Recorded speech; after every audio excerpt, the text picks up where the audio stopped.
जय हिंद एवरीवन, स्वागत है आपका वी नेशन ट्रिपल वन के एक नए एपिसोड में जहां आपके लिए लेकर आते हैं इंडियन डिफेंस की प्रमुख अपडेट्स को। सबसे पहले तो चैनल को सब्सक्राइब करना मत भूलिएगा। आज के अपनी अपडेट की शुरुआत करने वाले हैं advance medium combat aircraft program को लेकर आई एक बड़ी अपडेट से। इजरायली डिफेंस कंपनी जिसका नाम मिलबिट सिस्टम है, उन्होंने अपनी एक्सपर्टीज को ऑफर किया है भारत को, जहां पर वो भारत के साथ मिल करके एक नया जो हेलमेट है वो विकसित करेंगे, जो कि advance helmet mounted display system के साथ में आएगा। और ये भारत के advance medium combat aircraft program के लिए काफी महत्वपूर्ण माना जा रहा है। एल्बिट सिस्टम का ये जो सोल्यूशन है, इसका उद्देश्य होगा एमका के पायलट्स की जो कैपेबिलिटी है उसको इनहेंस करना, क्योंकि जो मौजूदा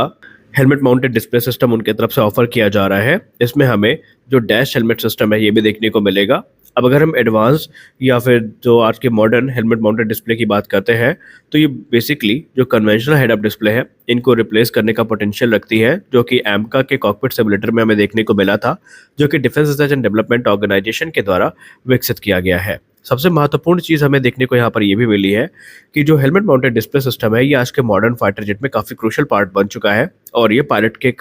वर्कलोड को काफ़ी कम भी कर देता है, क्योंकि पायलट को जितनी भी क्रिटिकल इन्फॉर्मेशन है एयरक्राफ्ट से रिलेटेड या फिर मिशन से रिलेटेड, ये उन्हें बार बार जो कन्वेंशनल कॉकपिट डिस्प्ले है इसमें देखने को नहीं पड़ती, बल्कि जो हेलमेट माउंटेड डिस्प्ले सिस्टम है इसके सहायता से जो ये टेक्नोलॉजी है इसके अंतर्गत जितने भी की फ्लाइट डेटा है, टारगेटिंग इन्फॉर्मेशन है और दूसरा सेंसर इनपुट है, ये सीधा हेलमेट के वाइजर पे ही फीचर किए जाते हैं, जिसके बाद पायलट्स का जो वर्कलोड है ये काफ़ी ज़्यादा कम हो जाता है। और एडवांस मीडियम कॉम्बैट एयरक्राफ्ट जो कि 5.5 जनरेशन का एयरक्राफ्ट होने वाला है, तो उसमें भी इसी प्रकार की जो एडवांस हेलमेट है वो हमें देखने को मिलने वाली है।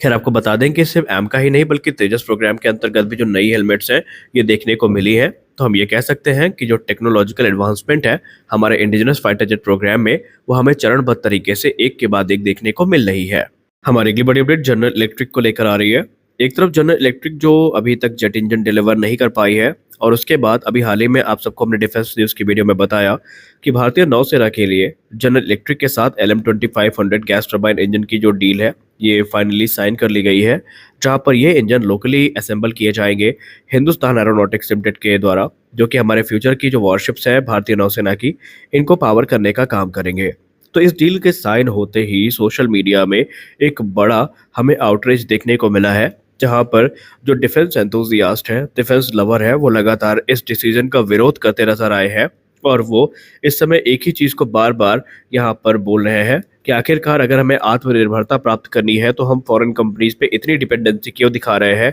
हमें पता है कि general electric already engine deliver करने में समर्थ नहीं है समय पर, तो फिर भी हमने जनरल इलेक्ट्रिक को एक और मौका क्यों दिया, और क्यों हमने जो दूसरे यूरोपियन ऑप्शंस है इनके तरफ हमने प्राथमिकता नहीं दी, हम बार बार जनरल इलेक्ट्रिक के पास ही क्यों खींचे चले जाते हैं। और भी बहुत सारे सवाल हैं जो पूछे गए। दोस्तों, आपको बता दें कि जो LM2500 इंजन है इसको बहुत ज़्यादा अध्ययन और बहुत ज़्यादा रिसर्च के बाद सेलेक्ट किया गया है, और ये जो इंजन है ये बेसिकली अभी हमारे वॉरशिप्स के लिए सबसे ज़्यादा सूटेबल है, ऐसा डिफेंस एक्सपर्ट्स का मानना है। सबसे खास चीज़ तो यहाँ पर ये है कि ये जो इंजन सेलेक्ट किए गए हैं ये ऐसे ही नहीं किए गए हैं, बल्कि इनके पीछे की अपनी एक वजह भी है। इंडिया इस समय आत्मनिर्भरता के राह में आगे तो बढ़ रहा है, लेकिन ये रास्ता इतना आसान नहीं होने वाला है, और क्रिटिक्स का ये मानना है कि भारत चरणबद्ध तरीके से इस लक्ष्य को प्राप्त करेगा, लेकिन तब तक हम अपनी जो भारतीय नौसेना है या वायुसेना है इसकी कैपेबिलिटी से कॉम्प्रोमाइज़ नहीं कर सकते। उनका मानना है कि जब हमारे पास इंडिजिनस टेक्नोलॉजी आ जाएगी तब बहुत अच्छी बात है, लेकिन तब तक हमें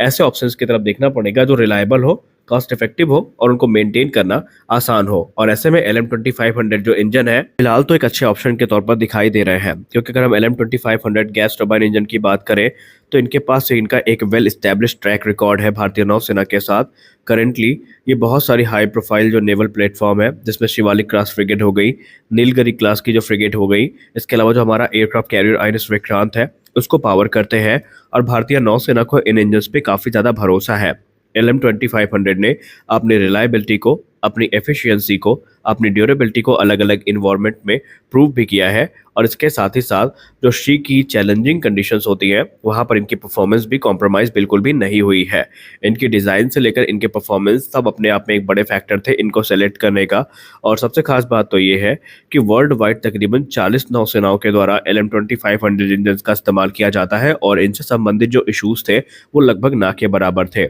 अब अगर इसके कंपैरिजन में अगर हम ज़ोरिया की बात करें, जो कि यूक्रेन की कंपनी है, जो कि गैस टरबाइन इंजन्स को बनाती है, तो इनके साथ भारतीय नौसेना का जो एक्सपीरियंस रहा है वो इतना अच्छा नहीं रहा है, क्योंकि रिपोर्ट्स की बात माने तो अलग-अलग वॉरशिप्स में इनका इस्तेमाल किया तो ज़रूर गया है, लेकिन रिलायबिलिटी रिलेटेड जो इश्यूज़ रहे हैं, वो हमेशा बने रहे हैं और जब से रशिया यूक्रेन युद्ध हुआ है, जो सपोर्ट इश्यूज़ हैं, ये भी बने हुए हैं और ये सारी चीज़ें फिलहाल देखने को ना मिले, इसलिए LM-2500 इंजन का इस्तेमाल यहाँ पे किया गया है। ऐसा भी नहीं है कि भारतीय नौसेना नहीं चाहती कि इंडिजिनस ऑप्शन उनके पास हो, लेकिन सवाल ये उठता है कि क्या अगर हमें आज रिक्वायरमेंट है, तो आज हमारे पास जो इंडिजिनस सॉल्यूशन है, ये उपलब्ध है? तो इसका जवाब है बिल्कुल नहीं। क्योंकि अगर हम बात करें भारतीय नौसेना की, तो आपको बताते चले कि भारतीय नौसेना को अपनी जो नेक्स्ट जनरेशन फ्रिगेट्स है, ये चाहिए और इस पे काम शुरू हो चुका है और ऐसे में हिंदुस्तान एरोनॉटिक्स लिमिटेड इस डील के अंतर्गत इंजन को लोकली असेंबल करेगी, जो कि भारत का एक गोल है डिफेंस मैन्युफैक्चरिंग इकोसिस्टम को आगे ले आना, उसपे एक बड़ा योगदान देगी। क्योंकि भले ही ये इंजन पूरी तरीके से भारत में प्रोड्यूस न किए जाते हों,